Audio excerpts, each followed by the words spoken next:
Hello, hello, mes chers lecteurs romantiques. Alors aujourd'hui, oui, j'ai fait une petite pause parce que j'avais quelques obligations. Mais je suis là. Je ne l'avais pas sélectionné à l'origine, au mois de novembre, mais après avoir lu Le secret d'un inconnu, j'ai eu envie de connaître cette histoire dont il faisait référence. Des jumeaux pour un milliardaire. Sebastiano est richissime et il a été un enfant mal aimé par sa mère. Sa sœur, 23 ans, est enceinte.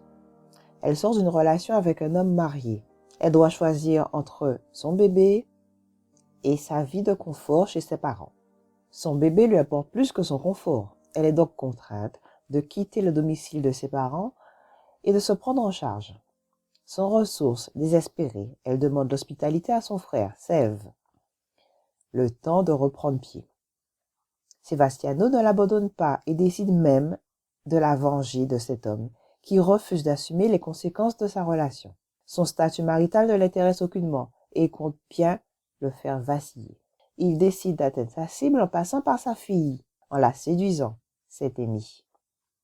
Amy cumule deux activités, stagiaire dans une clinique animalière et serveuse le reste du temps. Dans le bar où elle travaille, leur première rencontre montre les signes d'une attirance réciproque. Il ne se lâche pas des yeux. Sève mène à bien son plan. L'objectif est de se rapprocher d'elle, de la courtiser sans lui faire de mal, puis de l'inviter à la fête de Lanson, sa cible, et d'annoncer à tous qu'Amy est sa fille cachée. Une information qui sera très mal vécue par son épouse et la communauté. La tentative d'approche se fait sans accroc, car Amy est conquise dès le premier regard. Ils sortent ensemble, restaurant, discothèque. Sève envisage que leur relation n'aille pas plus loin, sauf que ses hormones lui jouent des tours, et il a de plus en plus envie de mettre Amy dans son lit. C'est ce qu'il finit par faire après une sortie au restaurant. Insatisfait des bisous qu'ils échangent, incapable de s'en contenter, il lui demande de passer la nuit avec lui. Ce qu'elle accepte, car elle aussi en veut plus. Une expérience explosive pour elle, car il est son premier amant. Leur nuit est longue car ils ne se sentent pas rassasiés. Il est surpris de constater que rien ne se passe comme dans les précédentes relations. Elle lui fait oublier les protections les plus élémentaires. La soirée de cocktail qu'il prévoyait dans son plan arrive.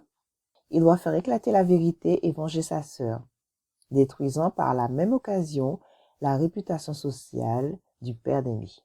Sève pense rendre service à Amy. Amy, elle, comprend que leur relation est basée sur un mensonge. Elle n'avait rien d'accidentel. Elle remet alors en question leur attirance, leur histoire, et décide d'y mettre un terme devant le peu de considération pour sa personne, pour ses sentiments. Sève s'attend à ce qu'elle reprenne contact avec lui, sûr de lui. Il lui accorde 2 jours.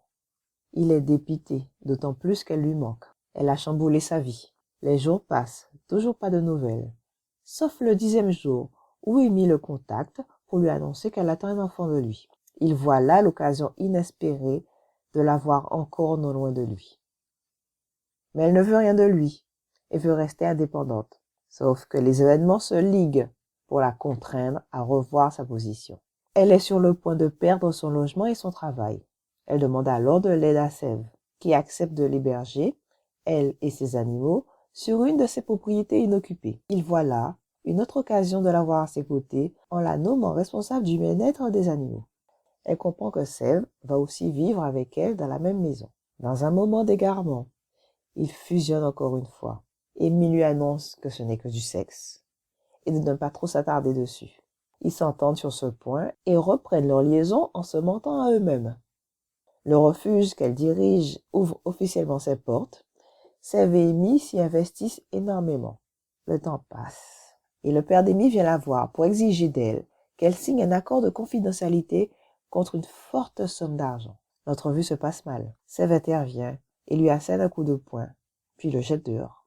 Il finit par réaliser qu'il a fait du mal à Amy en l'exposant aux yeux de ce père qu'elle ignorait jusque-là. C'est à cette occasion qu'il lui propose de se marier, une demande sans charme, sans romantisme. Elle refuse. Une autre occasion se présente, où cette fois, Sève lui ouvre son cœur et lui annonce qu'il veut l'épouser parce qu'il l'aime. Elle lui annonce l'aimer aussi.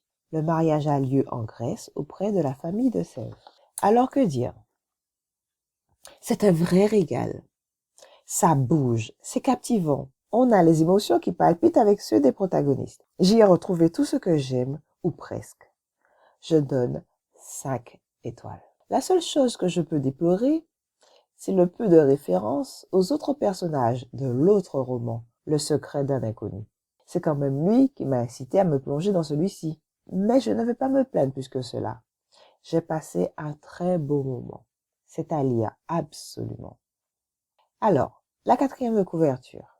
Amy accueille toujours Noël avec joie, sans doute parce qu'elle a été privée de fêtes toute son enfance. Mais cette année, son bonheur est à son comble. Depuis sa rencontre avec Sebastiano Cantarelli, elle se sent pousser des ailes, au point qu'elle finit par s'abandonner à la passion entre ses bras. Un moment d'égarement qu'elle ne tarde pas à regretter, hélas. Car tout en prenant conscience que Sebastiano ne partagera jamais ses sentiments, Amy découvre qu'elle attend des jumeaux de lui. Alors un petit extrait pour finir, pas trop chaud bien sûr.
Je suis très fière de vous présenter une mini-sélection de mon nouveau roman.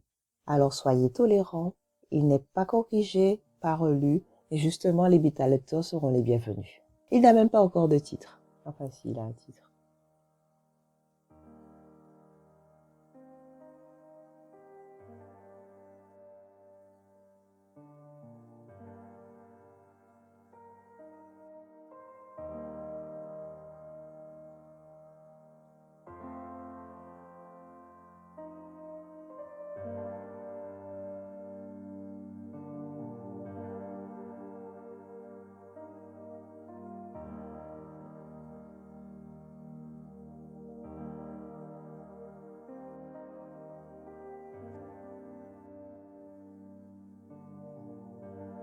Voilà, chers lecteurs. À bientôt pour de nouvelles aventures romantiques.